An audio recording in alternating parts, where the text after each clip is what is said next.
आई मळगंगेच्या प्रांगणात या मंडळींनी शपथ घेतली आहे, माझ्यासह सगळ्यांनी शपथ घेतली आहे की आपल्याला हा पिंपळवंडी आळा पिंपळवंडी जिल्हा परिषद गट लढायचा तर निवडून आणायचा.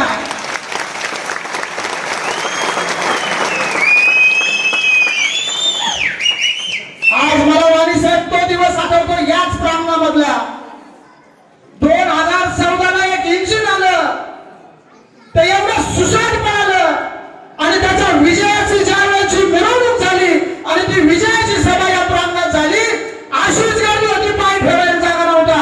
खरं आहे ना भाऊसाहेब? ही ती परिस्थिती निर्माण 2014च्या इंजिनाची आणि 2024च्या रिक्षाची, आज 2026च्या झेडपीची ही तयारी नाही, ही विजयाची नांदी आहे.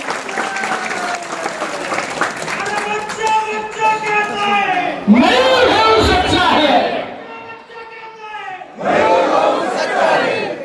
हे का होतं माहितीये का? मला तुषार भाऊ पडले